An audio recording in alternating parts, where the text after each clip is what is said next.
Welcome back, and thank you for tuning into Cheating Tales Lab. We appreciate every single one of you. We'd love to know, what part of the world are you watching from right now? Let us know in the comments. Now, let's dive into today's story. Chapter 1. Silence Before the Storm. Dominic Hargrove wiped the sweat from his brow as he stepped out of Mercy General Hospital. 16 hours on his feet in the ER had left him bone-tired, but the exhaustion felt honest. 3 years since leaving the Rangers, and he'd finally found a rhythm as a trauma nurse. The discipline, the pressure, the lives and the balance. It all made sense to him in a way civilian life rarely did. The August heat shimmered off the pavement as Dominic climbed into his pickup. He checked his phone. No messages from Lydia. Not unusual these days. 5 years of marriage, and the last 6 months had been increasingly silent. He'd chalked it up to her new job at the marketing firm. The late meetings, the weekend team-building, events, the constant texts she'd hide when he entered the room. Just work stress, she'd said. And he believed her. Or pretended to. Dominic drove past the Thai place where they'd had their first date, automatically slowing before deciding against bringing home takeout. Again, the last 3 times, the food had sat untouched in the refrigerator until he'd thrown it away. The ranch-style house they'd purchased 2 years ago came into view. Dominic frowned. An unfamiliar black Audi was parked in his usual spot. Lydia didn't mention having company over. As he pulled into the driveway, movement caught his eye. Large black garbage bags scattered across the front lawn. A tall, muscular man with a sleeve tattoo was tossing another bag onto the pile. Beside him stood Lydia, her blonde hair pulled back, gesturing animatedly. Dominic stepped out of his truck, confusion giving way to a cold clarity as he approached. Lydia's laugh cut off abruptly when she noticed him. "You're home early," she said, crossing her arms. 16 hours is early? Dominic replied, eyeing the garbage bags. Something about their shape, the way they bulged. "What's going on?" The tattooed man smirked. There was something familiar about him, like Dominic had seen his face somewhere before. "Dominic, you remember Vince, right? From college." And then it clicked. Vincent Perry, Lydia's ex-boyfriend from before they'd met. The one she described as the one that got away during a drunken confession 3 years ago. "What's in the bags?" Dominic asked, though he already knew. Lydia's smile was brittle. "We needed your closet for Vince's things." Dominic stared at her, waiting for the punchline to what must be a cruel joke. "How long is he staying?" he finally asked. They both laughed, Vince draping his arm around Lydia's shoulders. "Permanently, of course," Vince answered, as if Dominic was slow on the uptake. Dominic stood perfectly still, the way he'd been trained to do when under fire. He'd learned in Afghanistan that movement draws attention, and attention gets you killed. His mind worked quickly, assessing, calculating. "I see," was all he said.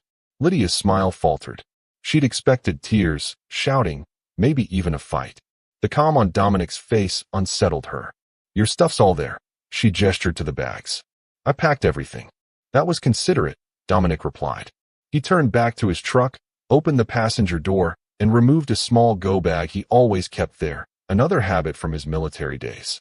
Without another word, he began loading the garbage bags into the bed of his pickup. Vince and Lydia exchanged glances, confused by his lack of reaction. "That's it," Lydia called. "You're just leaving?" Dominic secured the last bag and closed the truck bed. "Yes," he said simply. As he climbed into the driver's seat, he caught Vince's reflection in the side mirror. The man was whispering something in Lydia's ear, both of them snickering. Dominic drove away quietly. By nightfall, he'd checked into a motel on the outskirts of town, his few possessions stacked neatly in the corner of the room. He sat on the edge of the bed, still in his scrubs, and made a single phone call. "Brody," he said when the line connected. "It's Dom. I need a favor." Chapter 2. The Ghost and the Shadow. The storage unit was exactly as Dominic remembered it, tucked away in an industrial district, with minimal security cameras and an owner who accepted cash without questions. 3 years ago, when he'd left the Rangers, his commanding officer had warned him, "The civilian world isn't built for men like us, Hargrove. Keep an exit strategy." So he had. Brody Maxwell leaned against his Jeep, smoking, as Dominic unlocked the padlock. The two men had served in the same unit for 6 years, survived 3 deployments together. While Dominic had chosen nursing, hoping to heal instead of harm, Brody had leveraged his military skills into a private security business. Didn't think you'd ever use this place, Brody commented as the metal door rolled up with a groan. The unit contained a metal footlocker, a filing cabinet, and several waterproof containers. Dominic flicked on a flashlight and stepped inside. Neither did I. You going to tell me what happened? Dominic opened the footlocker. Inside lay specialized equipment and various identity documents. 3 different driver's licenses, passports, credit cards. He'd set everything up when he'd still been haunted by nightmares, when he'd been unsure if he could adapt to civilian life, when he'd been afraid of himself.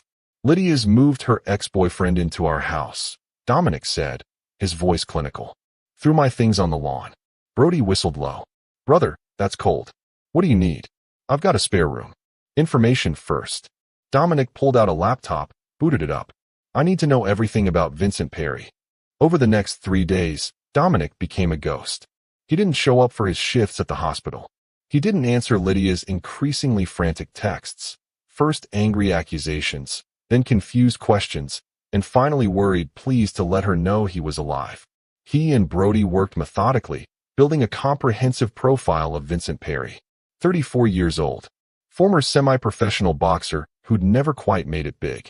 Multiple assault charges that had mysteriously disappeared. Currently working as a consultant for a local businessman with suspected ties to money laundering. He's bad news, Brody concluded, scrolling through financial records. How'd your wife even reconnect with this guy? Dominic stared at a surveillance photo of Vince leaving an underground casino. That's what I'd like to know. The answer came on day 4. Lydia's social media revealed she'd started a new marketing campaign for a chain of gyms. The owner? Anton Kozlov, the same businessman Vince worked for. It's not a coincidence, Dominic said, connecting the dots. Vince used his connection to Kozlov to get Lydia the contract. That's how they reconnected. What intrigued Dominic more was what he found in Kozlov's background. Russian émigré, suspected ties to organized crime, and most importantly, a reputation for eliminating problems permanently. Your wife might be in danger, Brody pointed out. If this Vince guy is using her to access your house for something related to Kozlov's operation. Dominic closed the laptop. It's not my house anymore. Brody studied his friend's face. What are you planning, Dom? I'm not sure yet, Dominic replied. But I think it's time I paid Vince a visit. Chapter 3. The Devil's Bargain. Dominic observed the house, his house, for 2 days. From a vacant property across the street, he tracked the comings and goings, noting patterns. Lydia left for work at 8:15 a.m., returning around 6:30 p.m. Vince kept irregular hours, sometimes disappearing for entire nights. On the 3rd morning of surveillance, Dominic noticed something odd. A delivery truck arrived. 2 men carried in several heavy crates. Vince supervised, signing for the delivery, then made 3 phone calls in rapid succession. Through a directional microphone, Dominic caught fragments. Secured the location. Wife doesn't suspect. Timeline moved up. 3 days max. That night, when Vince left the house at 11 p.m., Dominic followed. The man drove to an industrial warehouse where he met with Kozlov and 3 other men. They spent 2 hours inside, then dispersed. But instead of returning home, Vince drove to a strip club on the edge of town. Dominic waited in the parking lot. At 3 a.m., Vince emerged, clearly intoxicated, with a woman on each arm. He dismissed them when they asked for payment, shoving one hard enough that she stumbled. As they cursed at him, Vince staggered to his car. Perfect timing. Need a ride? Dominic asked, stepping out of the shadows. Vince squinted, recognition slowly dawning. You're the husband, he slurred. The nurse boy. Pararescue specialist, actually, Dominic corrected. 12 years in the Rangers before nursing. Vince snorted. Whatever. The fuck you want? To talk. Dominic nodded to a 24-hour diner across the street. Coffee might help sober you up. Curiosity overcame caution, aided by alcohol. Vince followed Dominic to the diner, where they took a booth in the back. The overnight waitress brought 2 coffees and retreated, sensing the tension. I found my clothes in garbage bags on the lawn after working a double shift, Dominic said conversationally. My wife texted, we needed your closet for my ex-boyfriend's things. When I asked how long he was staying, they both laughed. Permanently, of course. Vince smirked. You should have seen your face, man. I left quietly, Dominic continued. But I've been watching. And I know Kozlov has you storing something in my house. Something that's moving in 3 days. The smirk vanished. Vince's eyes narrowed. You don't know what you're talking about. Weapons? Drugs? Whatever it is, Lydia's fingerprints are all over it now. When the feds come knocking, and they will, she goes down with you. There won't be any feds, Vince growled. Dominic leaned forward. Unless someone tips them off. A tense silence stretched between them. What do you want? Vince finally asked. I want you to understand something, Dominic said, voice dropping. I survived 3 tours in places where death came from clear skies. I've killed men who never saw me coming. And I was very, very good at my job. He slid a phone across the table. This has evidence of everything you and Kozlov are planning. In 3 days, it automatically uploads to federal servers unless I enter a code. Vince's face darkened. You think I won't find where you're hiding? That we won't shut you up permanently? Dominic smiled, the kind of smile that never reached his eyes. I'm counting on you to try. He stood up, tossed cash on the table. 3 days, Vince. Choose wisely. As Dominic walked away, Vince called after him. Your wife never loved you. She was always waiting for me to come back. Dominic didn't turn around. The trap was set. Chapter 4. Whispers in the Dark. Brody's expression was grim as Dominic explained his encounter with Vince. You basically painted a target on your back, he said. Kozlov isn't someone to mess with. They sat in a secure apartment Brody kept for clients who needed to disappear temporarily. The walls were soundproofed, the windows bulletproof, and a complex security system monitored all approaches. I'm counting on Vince to panic, Dominic replied. He'll go to Kozlov. He'll want me eliminated before their operation concludes. And that helps you how exactly? Dominic unfolded a map of the city. Because while they're hunting me, I'll be preparing the real trap. Over the next 24 hours, Dominic's prediction played out with clockwork precision. Through Brody's network of contacts, they learned that Kozlov had indeed put out feelers, seeking information on Dominic's whereabouts. 2 men had been spotted watching the hospital where Dominic worked. Meanwhile, Dominic called in favors from people he'd helped during his nursing career. A pharmacy technician who owed him for covering up a dispensing error provided certain medications. A former patient who'd beaten an opioid addiction after Dominic's intervention offered his skills as a locksmith. You never told me why they chose your house, Brody commented as they assembled equipment. Seems like a huge risk for whatever they're planning. Dominic paused. It's the location. Our house backs up to the state forest. There's a service road half a mile through the woods that connects to the interstate. Perfect for moving something without being seen. What about Lydia? You think she's involved willingly? The question hung in the air. Despite everything, Dominic had been avoiding this particular line of thought. I don't know, he finally admitted. But I'm going to find out. That night, while Vince was meeting with Kozlov, Dominic slipped back into his former home through a basement window he'd deliberately left with a faulty lock years ago. Another military habit, always having a back door. The house felt different. Vince's possessions lay scattered throughout. His clothing hung in Dominic's closet. His toiletries cluttered the bathroom counter. Photos of Dominic had been removed, replaced with new ones of Lydia and Vince. In the guest bedroom, Dominic found what he was looking for, the crates. Using specialized tools, he opened one without breaking the seal.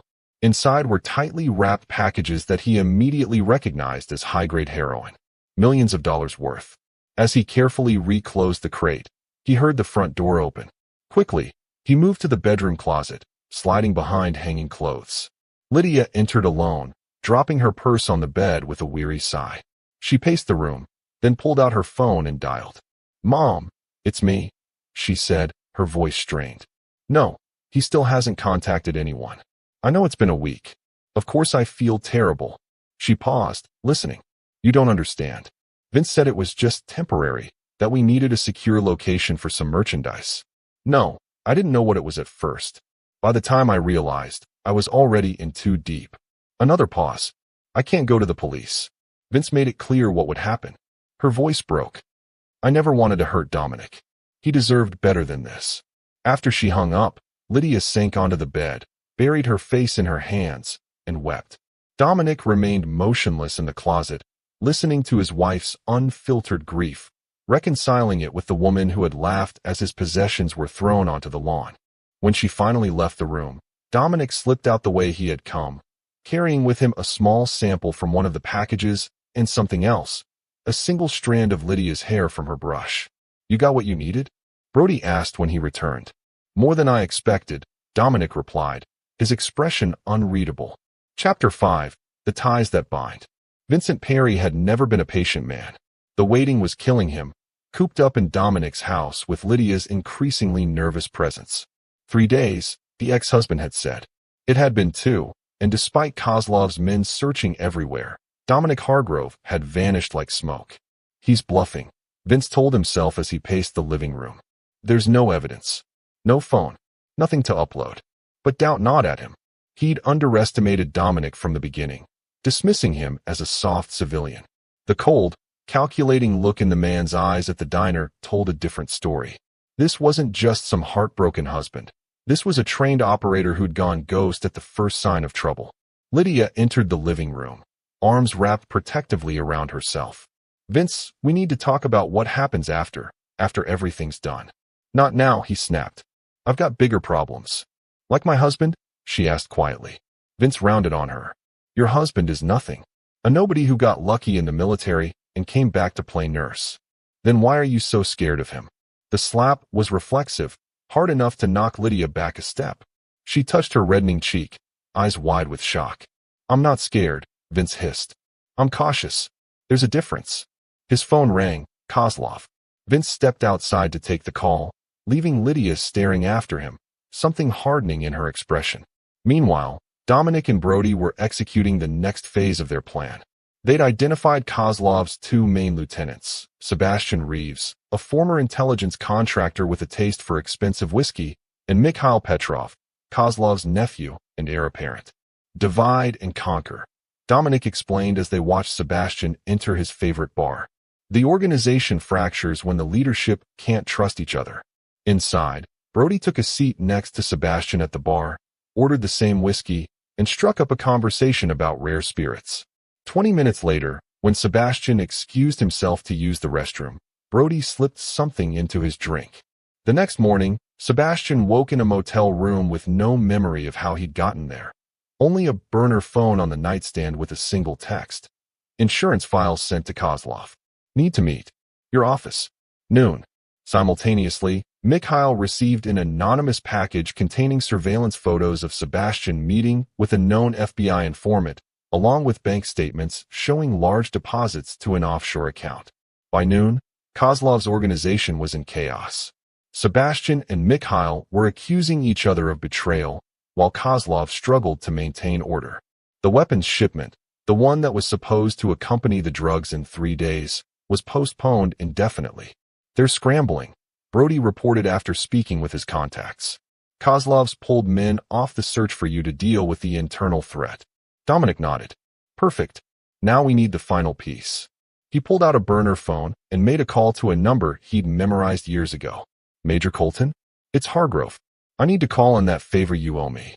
The next day, Special Agent Dana Webster of the DEA received an anonymous tip about a major drug shipment, complete with detailed information about the location, quantity, and players involved. What interested her most was the tipster's claim that a rogue soldier was planning to intercept the shipment for himself. We have a potential bloodbath brewing, she told her team. We move tomorrow night. As evening fell, Dominic prepared the last elements of his plan. In a secure location, he laid out several syringes filled with a carefully measured compound. What exactly is that? Brody asked, eyeing the syringes warily. A cocktail, Dominic replied. Scopolamine, ketamine, and a few other things. Untraceable in standard tox screens, breaks down quickly in the body. Jesus, Dom. Are you sure about this? Dominic's eyes were cold as he packed the syringes in a specialized case. Vince made his choice when he moved into my house. Lydia made hers when she put my things on the lawn. And what about your choice? Brody pressed. This crosses a line. I crossed that line years ago in places you've never been, Dominic replied quietly. The difference is, this time I'm choosing who deserves it. Chapter 6. The Hour of the Wolf. On the morning of the 3rd day, Dominic sat alone in Brody's secure apartment, methodically cleaning a set of surgical tools. He'd always had steady hands. It's what made him an excellent medic in the field and later a sought-after trauma nurse. Those same hands now prepared instruments not for healing, but for something else entirely. His phone buzzed with a text from Brody. Package delivered. The package was a carefully crafted piece of misinformation delivered anonymously to Kozlov, suggesting that Dominic planned to steal the drug shipment that night. It was the final push designed to force their hand. Across town, Vince paced nervously in Dominic's former home office, which he'd converted to a makeshift command center. Maps of the area were spread across the desk, along with 3 burner phones and a handgun. Kozlov wants us to move the shipment tonight, he told Lydia, who stood in the doorway. All of it. His contact at the DEA says there might be a raid coming. Tonight. Lydia's face paled. But you said we had 3 days. Plans change. Vince checked his watch. The trucks arrive at midnight. We load everything and it's gone by 1 a.m. Then we're in the clear. And Dominic? She asked quietly. Vince's expression darkened. Kozlov's men found a lead on where he's hiding. They're handling it. Lydia closed her eyes briefly. Will they kill him? Does it matter? He's nothing to you now. Vince grabbed her arm. You're with me, remember? We're building something here. She pulled away. Building what exactly? A life running drugs for Kozlov? Is that what you promised when you came back? Don't get self-righteous now, Vince sneered. You knew what this was when you let me move in. I knew you needed a place to store some merchandise. I didn't know it was millions in heroin. I didn't know Dominic would be in danger. Vince laughed harshly. Your husband's a big boy. He made his choice when he threatened me. Outside the house, concealed in the growing dusk, Dominic listened to the argument through a directional microphone. His suspicions about Lydia's involvement were being confirmed in real time. Not entirely innocent, but not fully complicit either. Manipulated, certainly. Used, definitely. Not that it changed anything. As darkness fell completely, Dominic moved.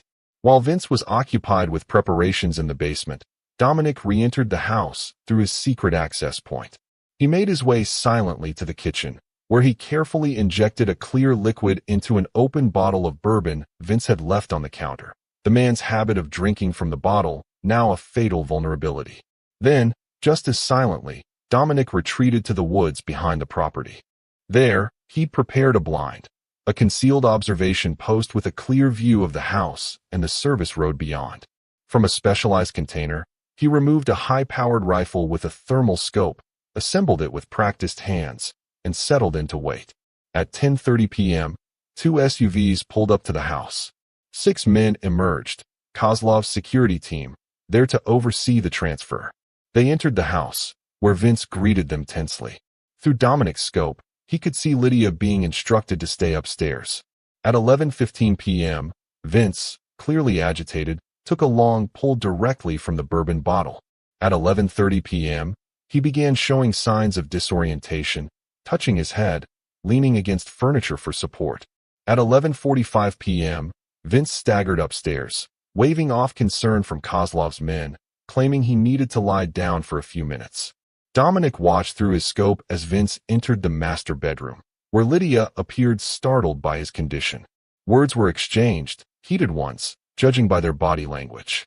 Then Vince collapsed onto the bed, his movements uncoordinated, while Lydia backed away toward the door. Perfect timing. Dominic reached for his phone and sent a precomposed text to the DEA's Agent Webster. Operation in progress. Hargrove House. Shipment moving tonight. Then he sent a second text to Brody. Phase 1 complete. Commence Phase 2. Across town, Brody made a call to a number he'd been given. The voice that answered was gruff, professional. Major Colton. Sir, this is Maxwell. Hargrove says it's time. There was a pause. Understood. Assets are in position. As midnight approached, 3 unmarked vans turned onto the road leading to Dominic's house, their lights off, moving with precision. Simultaneously, DEA vehicles took up positions at strategic points near the property, agents prepared for a raid but holding position on Webster's command. Inside the house, oblivious to the encirclement, Kozlov's men continued preparations for the shipment transfer. In the master bedroom, Vince lay immobile, barely conscious, with Lydia watching him from the doorway, conflict evident on her face. And in his blind in the woods, Dominic Hargrove waited for the perfect moment to spring the trap that would destroy everything Vince and Kozlov had built and change his own life forever. Chapter 7. The Devil's Hour. At precisely midnight, 3 delivery trucks pulled onto the service road behind Dominic's house. Through his scope, Dominic watched as Kozlov's men moved with practiced efficiency, establishing a security perimeter before signaling the trucks to approach the house. In the master bedroom, Vince lay motionless on the bed, his breathing shallow, eyes unfocused. The compound Dominic had created was working exactly as designed, paralyzing but not lethal, at least not yet. Lydia paced the room, repeatedly checking her phone, torn between fear and self-preservation. Dominic pressed the transmit button on his radio. "Bravo team, status?" "In position," came Major Colton's clipped response. 12 men, all with NVGs, awaiting your signal." "Hold for phase 2, Dominic replied. Below, Kozlov's men had begun moving the crates from the house to the first truck. The operation was smooth, professional. These weren't street-level dealers. They were experienced smugglers who had done this many times before. Dominic adjusted his position slightly and focused on the lead truck. Through his scope, he could make out the driver, none other than Mikhail Petrov, Kozlov's nephew. The fact that he was personally overseeing the transport spoke volumes about the shipment's importance. "Perfect." Dominic picked up his phone and made a call to Agent Webster. "The shipment is moving now," he said when she answered. 3 trucks, heading east on the service road toward Interstate 40. Armed escort, at least 6 men. "Who is this?" Webster demanded. "How did you?" "The information I provided was accurate." Dominic cut her off. "Now I'm giving you the window to make your move. 5 minutes, then they're gone." He ended the call and immediately radioed Major Colton. "Execute phase 2. Countdown starts now." What happened next was a precisely orchestrated symphony of chaos. First, 2 small explosive charges detonated on the service road, far enough from the house to not cause injury, but close enough to block the truck's escape route. Next, Major Colton's team, all former Special Forces operators, emerged from the woods on the opposite side, creating the impression of a pincer movement. They fired over the heads of Kozlov's men, driving them back toward the house. Simultaneously, DEA agents responded to what they believed was an imminent escape, accelerating their raid timeline. They approached from the front of the house, announcing their presence with sirens and floodlights. Caught between what they perceived as 2 separate forces, Kozlov's men made the predictable choice. They retreated into the house with the drugs, prepared to defend their shipment. Inside, Lydia heard the commotion and rushed to the window, panic evident on her face as she saw the lights and heard the shouting. She grabbed her phone, dialing frantically. Dominic watched it all unfold through his scope, timing his next move carefully. When the last of Kozlov's men had retreated into the house, he pressed his radio again. "Phase 3. I'm moving in." Using the confusion as cover, Dominic approached the house from a blind spot he'd identified earlier, a section of the property not visible from either the front approach or the service road. He entered through the same basement access point he'd used before, moving silently up the stairs into the main house. The interior was chaos. Kozlov's men had taken defensive positions, some facing the front where DEA agents were shouting commands to surrender, others watching the back where they believed another threat existed. None of them noticed Dominic as he slipped into the hallway leading to the bedrooms. He found Lydia in the master bedroom, still on her phone, her back to the door.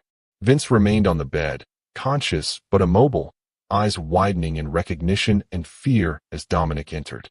"They're surrounding the house," Lydia was saying into her phone, her voice strained. "Vince is sick or drugged or something. I don't know what to." She turned and froze, the phone slipping from her fingers as she saw Dominic. "Hello, Lydia," he said calmly.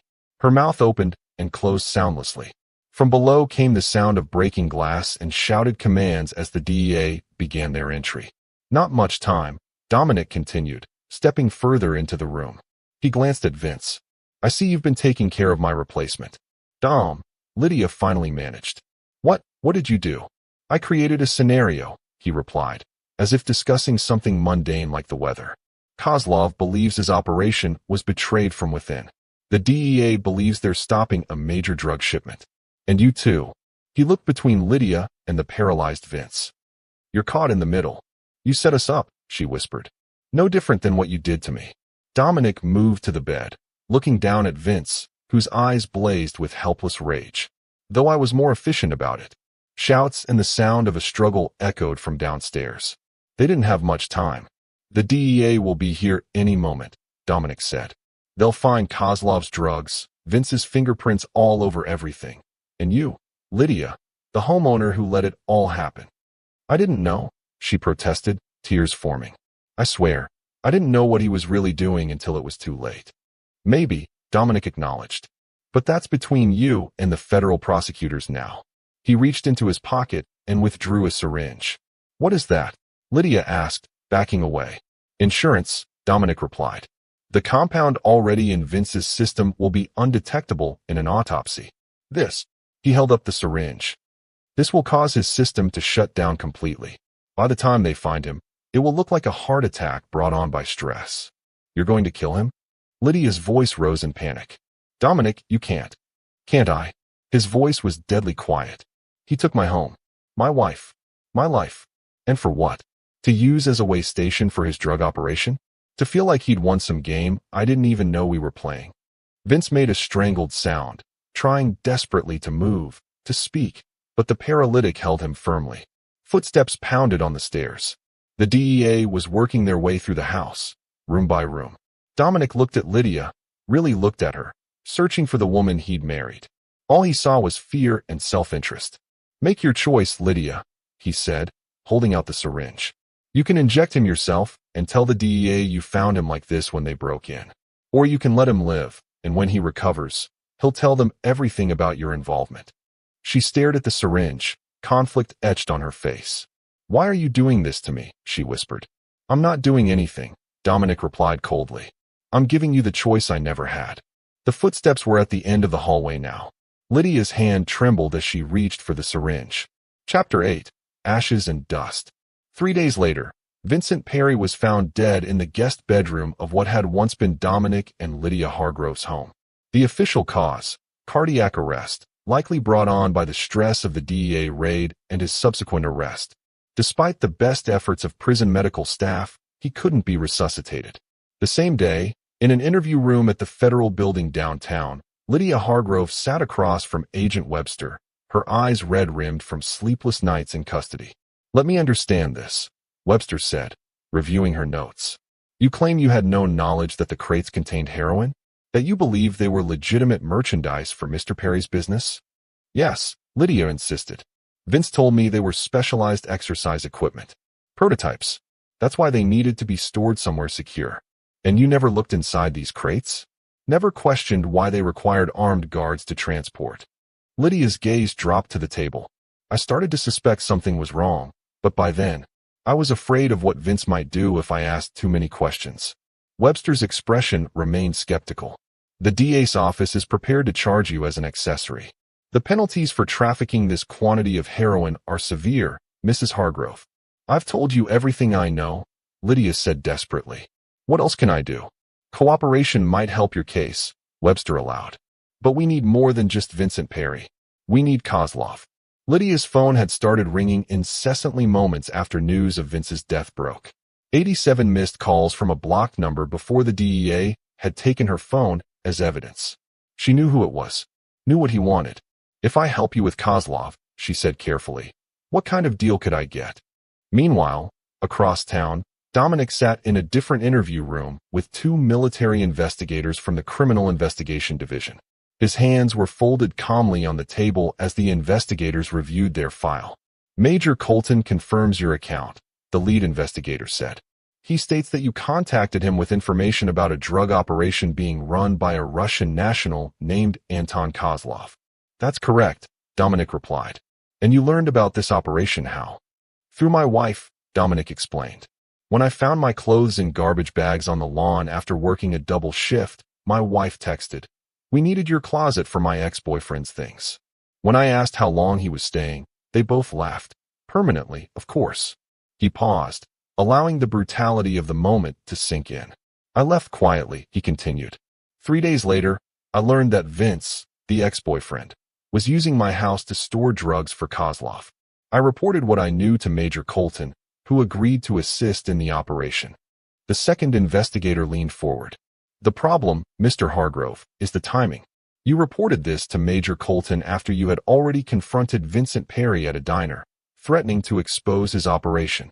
Dominic's expression remained impassive. I needed confirmation before involving the military. The confrontation was a calculated risk to gather more information. And your wife's involvement?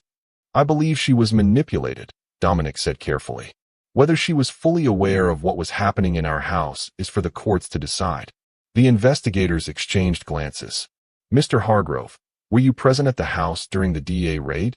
A moment of silence stretched between them. No, Dominic replied evenly.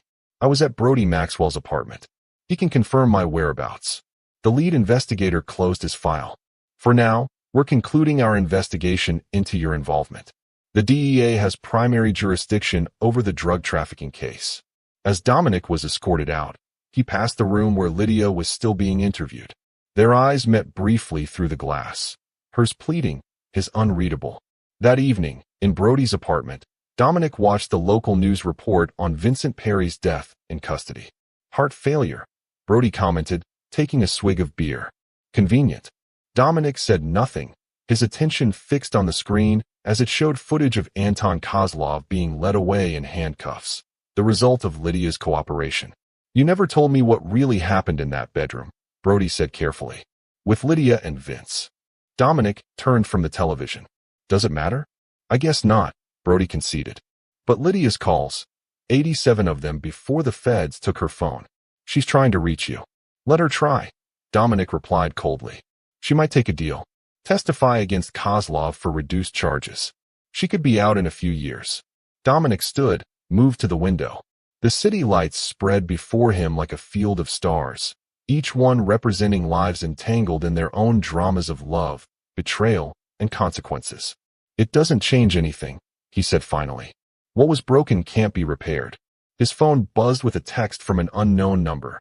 Mr. Hargrove, this is Agent Webster. We need to speak. Tomorrow, 9 a.m. Brody read the message over his shoulder. What do you think she wants? Dominic pocketed the phone. Closure. Something few of us ever really get. Chapter 9. What Remains. 1 year later. The small cabin in the Montana wilderness was exactly what Dominic had been looking for. Remote, self-sufficient, with a view of mountains that reminded him of Afghanistan, though without the constant threat of violence. Here, the silence was broken only by wind through pines and the occasional cry of an eagle. He sat on the porch, coffee mug in hand, watching the sunrise paint the mountains gold. A year since the Kozlov case had wrapped up. A year since he'd walked away from his old life entirely. Kozlov had received 30 years in federal prison after Lydia's testimony helped dismantle his entire operation. Lydia herself had been sentenced to 5 years, eligible for parole in 3. A generous deal considering the evidence against her. Dominic had never visited her, had never responded to her letters, which arrived with steadfast regularity despite his silence. They sat in a box in his cabin, unopened but not discarded, a testament to something he couldn't quite name. The crunch of tires on gravel announced a visitor, unusual for a place so deliberately isolated. Dominic set down his coffee and watched as a government SUV wound its way up the dirt road. Agent Webster. He'd been expecting her, though not quite this soon. She stepped out of the vehicle, looking out of place in her crisp suit against the rugged landscape. Beautiful spot, she commented as she approached the porch. Though a long way from civilization. That's the point, Dominic replied, gesturing to a second chair. Coffee. She nodded, taking the seat while Dominic went inside to pour her a cup. When he returned, she was surveying the valley below. I could get used to this view, she admitted, accepting the coffee. But you won't, Dominic said. You're here on business. Webster sipped her coffee, considering him over the rim. Kozlov's organization has been dismantled, his assets seized, his associates prosecuted. A complete success by any measure. And yet you're here, Dominic observed. She set down her mug. Vincent Perry's autopsy has been reviewed. The initial finding of natural causes has been questioned. Dominic's expression remained calm. By whom? By me, Webster replied. There were inconsistencies. Subtle ones. Nothing that would stand up in court, but enough to make me curious. About what really happened in that bedroom during the raid. She fixed him with a penetrating stare. About whether Lydia Hargrove is serving time for more than just drug trafficking. Dominic held her gaze. Are you here to arrest me, Agent Webster? No, she said after a moment. I'm here to close a file. To satisfy my own curiosity. And if you don't like the answers? Webster looked out at the mountains again. Sometimes justice and the law don't perfectly align. Vincent Perry was a violent criminal who destroyed lives for profit. If his death wasn't entirely natural. She shrugged. I can live with the ambiguity. Dominic studied her, recognizing something in her pragmatism that echoed his military experience. The understanding that the world rarely offered clean moral choices. The official record stands, he said finally. Anything else is speculation. Webster nodded slowly. Fair enough. She reached into her jacket and withdrew an envelope. Your ex-wife is being released next month. Good behavior, cooperation, the usual factors. She asked me to give you this. Dominic made no move to take the envelope. She's dying, Webster added quietly. Cancer. Advanced stage. The Bureau arranged compassionate release. The news landed like a physical blow, unexpected in its impact. Dominic had imagined many futures, many possible endings to their story, but not this. Reluctantly, he took the envelope. Thank you for the coffee, Webster said, standing. And for your service, both military and otherwise. After she'd gone, Dominic sat for a long time with the unopened envelope, turning it over in his hands as the sun climbed higher in the sky. Finally, he tore it open. Inside was a single photograph, Lydia and Dominic on their wedding day, laughing, unaware of the camera. On the back, in Lydia's handwriting, I made my choice that night. I chose wrong. I'm sorry. No plea for forgiveness. No request to visit. Just an acknowledgement of the truth they both knew. Dominic returned to the cabin and placed the photograph in the box with the unopened letters. Then he packed a small bag with essential supplies and locked the cabin door behind him. The mountains called, as they always did when his mind needed clearing. He would hike to the ridge, make camp, and watch the stars appear one by one in a sky untainted by city lights. In that vastness, he would contemplate what remained after revenge had burned itself out. Not forgiveness, certainly, but perhaps something like peace. As he shouldered his pack and set off on the familiar trail, Dominic thought about choices, those made in moments of crisis, those made in cold calculation, and those yet to come. He thought about Lydia, dying in a hospital somewhere, carrying the weight of her decisions to the end. He thought about Vince, whose arrogance had cost him everything. And he thought about himself, a man who had walked away from bloodshed only to create his own version of justice when the world demanded it. The path steepened, his breathing deepened, and behind him, the cabin grew smaller with distance. Ahead lay the wilderness, indifferent to human dramas, offering neither judgment nor absolution, only the next step forward and the one after that. Dominic Hargrove kept walking. This is where our story comes to an end. Share your thoughts in the comments section. Thanks for your time. If you enjoy this story, please subscribe to this channel. Click on the video you see on the screen, and I will see you there.